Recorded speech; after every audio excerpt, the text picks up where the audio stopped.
வணக்கம். இது நிலா கிச்சன். இன்னைக்கு நம்ம பருப்பு சாதம் பார்க்க போகிறோம். இது ஸ்கூல் போகிற பிள்ளைங்களுக்கு லஞ்ச் பாக்ஸுக்கு ரெடி பண்ணுறதுக்கு ரொம்ப ஈஸியாக இருக்கும். எல்லாமே வீட்டில் இருக்கிற ஒரு ஐட்டம் தான், ஈஸியாக பண்ணிடலாம். எப்படி பண்ணலாங்கிறத ஃபஸ்ட்டு பார்ப்போம். அதுக்கு முன்னாடி அதோட தேவையான இன்க்ரீடியன்ட்ஸ் என்னன்னு பார்த்துடலாம். 1 கப்பு அரிசி எடுத்துடுங்க. அதுக்கு ஒரு 1/2 கப் துவரம்பருப்பு, 1 ஸ்பூன் இஞ்சி பூண்டு விழுது, தாளிக்கிறதுக்கு 1 ஸ்பூன் நெய், கொத்தமல்லி இலை, ஒரு 50 கிராம் சின்ன வெங்காயத்தை 2 கட் பண்ணி வச்சுருக்கிறேன், ஒரு 10 பல்லு பூண்டு, 4 பச்சை மிளகாய், நல்ல பெரிய சைஸ் தக்காளியில் ஒரு தக்காளி. தாளிக்கிறதுக்கு கடுகு, ஜீரகம், பெருங்காயம், கலருக்காக கொஞ்சம் மஞ்சள் பொடி, உப்பு. இதுதான் இதுக்கு தேவையான பொருள். இப்போ என்ன பண்ணலாம் அப்படிங்கிறத பார்ப்போம்.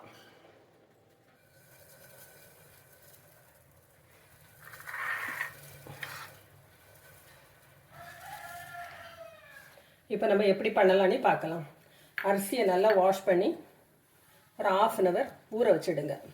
அரிசி நல்லா கழுகி ஊற வச்சுட்டு குக்கரில் வெயிட் பண்ணுவோம். குக்கரை அடுப்பில் வச்சுட்டு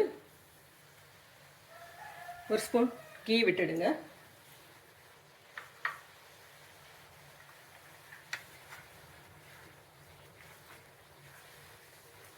பெருங்காயம்,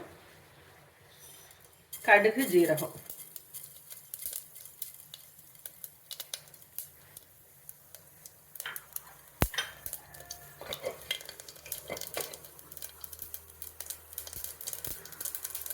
கடுகு ஜீரகம் பொரிஞ்சோடனே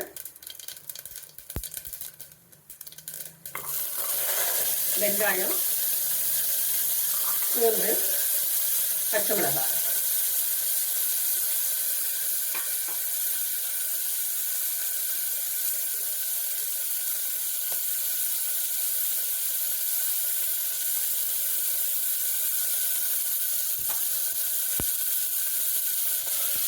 நல்லா வதங்கட்டும்.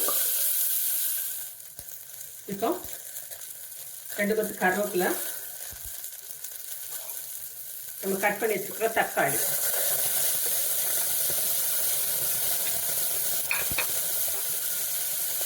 இஞ்சி பூண்டு எல்லாம் சேர்த்து நல்லா வதக்கிக்கணும்.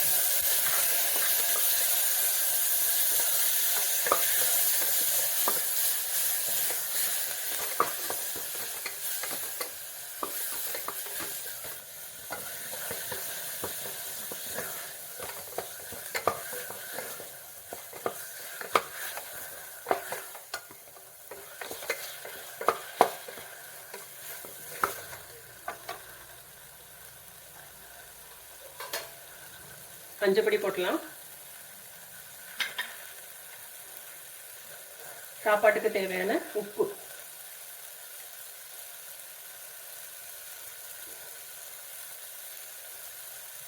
அரிசியும் பருப்பும் சேர்த்து நமக்கு 1.5 கப் இருக்கு. இப்போ 3 டம்ளர் தண்ணி விடுவோம்.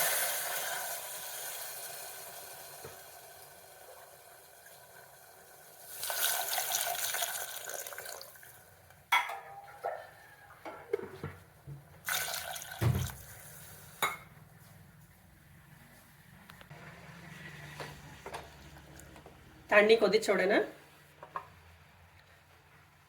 இந்த அரிசியை உள்ளால தட்டிடலாம்.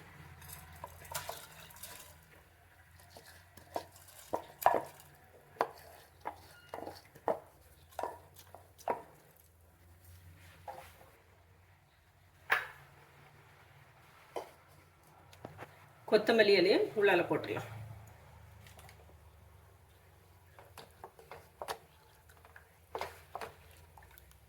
கலந்து விட்டுட்டு குக்கர் மூடி போட்டு விடலாம்.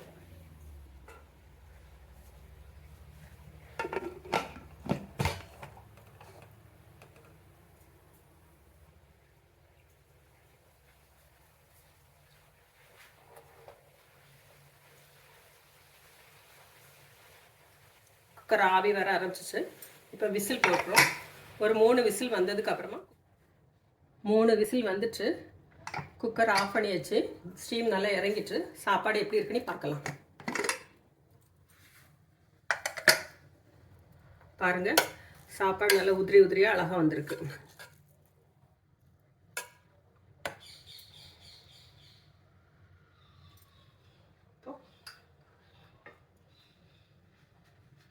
சுவையான பருப்பு சாதம் ரெடி ஆயிடுச்சு. பாருங்கள், பருப்பு சாதம், எக்கு, கொள்ளு துவையல், ஆனியன் வித் குக்கும்பர் போட்டு ஒரு ரைத்தா பண்ணியிருக்கு, அப்பளம். ஃபுல் மீல்ஸ் உங்களுக்கு ரெடி ஆயிடுச்சு. ஒரு சிம்பிளாக ஈஸியாக நம்ம பண்ணிக்கலாம். எல்லாரும் பண்ணி பாருங்கள். ஸ்கூல் குழந்தைங்க நல்லா விரும்பி சாப்பிடுவாங்க. நீங்கள் பண்ணி கொடுத்து விடுங்க. எப்படி இருக்குன்னு கமெண்ட் பாக்ஸில் கமெண்ட் பண்ணுங்கள். தேங்க்யூ.